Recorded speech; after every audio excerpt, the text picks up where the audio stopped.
ne kemi në dorë bashkë me Mirën, bashkë me shumë zëra, bashkë me letrën e fundit të Ina Kasimatit, bashkë me zëra vajzash dhe grash, edhe zërin e Alketës, Alketa Cukallës, që foli para një viti, ndërsa ishim bashkë për kancerin e gjirit në Albanën. Edhe të Ninës, të cilën kemi intervistuar para se ti ikte, bashkë me zërin e shumë grave që s'janë më, dhe grave që ja kanë dalë, të cilat kanë turp të flasin. Talëm më njanë turpin, të bëhemi bashkë, të flasim, kundër, sepse sistemi këtë bën, sa më shumë turp të kemi ne, sa më shumë frikë të kemi ne, aq më shumë forcohet ai në të keq. Dhe aq më shumë ai forcohet në të mirë dhe bëhet sistemi që na mbron kur ne flasim. Dhe prandaj është e rëndësishëm ky, le të mos e quajmë ky libër që akuzon, por ky libër që tregon paqt, qartë edhe qetë historinë e një vajze me kancer, e cila luftoi dhe bëri të pamundurën për jetën e saj. U bë me jetën, u bë me mjekun dhe ja doli. Çdo të thotë ja dalësh. Do të thotë që të bësh analizat dhe ato të thonë që ti je cancer free. Do të thotë që të mos flesh me anktin që ai do kthehet. Ne nuk e dim asnjëherë çfarë ndodh në jetë. Por besimi i fortë është që ai nuk do kthehet, ai nuk do vi. Që dhe kur të ndodhi dhe nëse ndodh, unë do jem aty për ta luftuar, sepse unë jam në jetë për hir të jetës, sepse unë e dua jetën. Dhe që ta duash jetën, nuk bëhet vetëm me poza Instagrami, me kordele roz. Bëhet me fuqi të madhe. Bëhet me tregime me zemër në dorë, si ky një ditë tjetër, që ja u sugjeroj vajzave dhe grave, jo thjesht atyre që janë në betejë me kancerin, por edhe atyre që janë në një betejë për jetën, sepse marrin fuqi nga një vajzë që ka folur realisht kështu siç i thash. Lakuriq në një sallë operacioni, me sy mbyllur, duke treguar gjithë të vërtetën e saj. Ndërkohë që flasim, autorët ka një gjë të bukur vjeshta, kanë nxjerr autore femra, gra. Disa autore janë më të lexuarat tek libraritë më të rëndësishme të qytetit, janë gra, më të shiturat janë vajza gra, është Ledia, është Lea, është Mira, dhe disa të tjera, po më shumë. Unë nuk e di kush është e para, po unë uroj që t'jetë Mira e para. Unë uroj që më shumë njerëz të blejnë Mirën, me gjithë dashurinë e madhe dhe dëshirën, sepse unë kam lexuar Lean e ende, do ta lexoj, po Ledia është pa kaq mendjen, ja u kam thënë me keq kuptimin.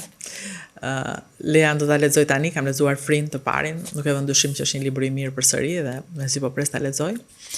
Por unë nëse do bëj një konkurs për të treja, pavarësisht leximit do thosha Mira. E dini pse? Sepse po e them me fjalët e Elena Kadares, kur një ditë flisja, nuk e di se për kë, për dikë që ishte jashtë, për një juriste kam përshtypjen që ja kishte dalë, bënte diçka fantastike. Elena Kadare, një grua që shkruan gjithmonë në momentin e duhur, kur një njeri ka nevojë të dëgjojë një fjalë, më shkroi një mesazh dhe më tha: "Të vështirë kanë ato që ja dalin jashtë, por gëzoju vetes, sepse ti e ke shumë më të vështirë, ti e ke pasur shumë më të vështirë duke ndënjur këtu. Këtu është shumë më e vështirë, Bjetesa."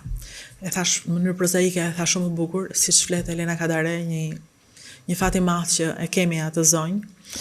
Dhe unë me këto fjalë po ja them Mirës, të vështirë ka Lea dhe Ledia të shkruaj dhe të jetë bestseller, por ti ke pasur më të vështirë edhe jetën, edhe ekzistencën, edhe shkrimin. Kështu që unë votoj për ty, ti je para për mua. Votoj për vajzat që kanë bjetuar duke qëndruar këtu, për vajzat gëzetare, me sakrificën e madhe edhe të mungesës familjes, të fëmijës, edhe të përplasjes me komente të tmerrshme, shtazarake, të llahtarshme, të njerëzve të çmendur të këtij vendi që sa vinë shtohen, po s'kemi çfarë u bëjmë, të cilët kujtojnë që kur ti je aty përballë, je që të pështyjnë. Jo, ti aty përballë nuk del që të pështyjnë se ti i mirëpret të gjitha. Ti aty përballë që të ndash pak nga jeta jote, e cila mund të mos jetë më e mirë, po është jeta e njeriu më të guximshëm. E këtë me ç'duket njerëzit nuk ta falin, guximin. Kështu që mos e paragjykoni njeriu që del përballë të flet. Duajni mos e duajni, por mos e bëni tabelqitje, sepse shkaktoni drama të mëdha, të cilat nuk kanë çmim. Këto janë dramat e vajzave që kanë vendosur të dalin përballë. Dhe përsëri po them, nuk janë vajzat e Instagramit. Unë nuk e njoh atë realitet. Flas për vajzat që pyesin, që bëjnë intervista, që guxojnë, për vajzat të cilat janë mjekët zonjat, për vajzat të cilat janë drejtoresha, se sa dëgjojmë çfarë dëgjojmë për ato, përfituro çfarë i bëhet jetës tyre. Jetës si gruaja në karrierë, ministre, tabelqitje, tmerre, politikane. Prandaj them, ato që qëndrojnë këtu janë të heqësh kapelen.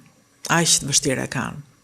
Dhe edhe pse nuk do ketë një ditë një garë për të thënë kush iku e kush erdhi, kush mbijetoi, mendoj që nuk do ketë.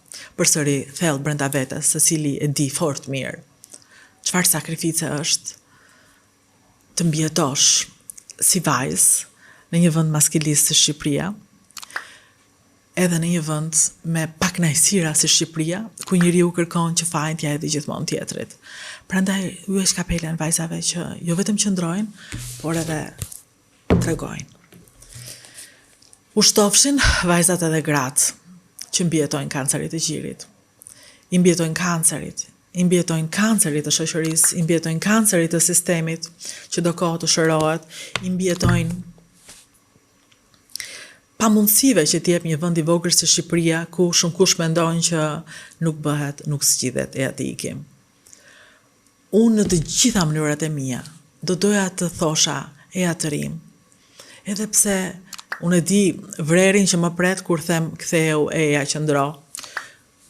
Unë besoj fort te njerëzit që qëndrojnë, unë besoj fort te njerëzit që mbjetojnë, unë besoj fort te njerëzit që ja dalin, unë besoj fort te njerëzit që e duan këtë vend pa kushte.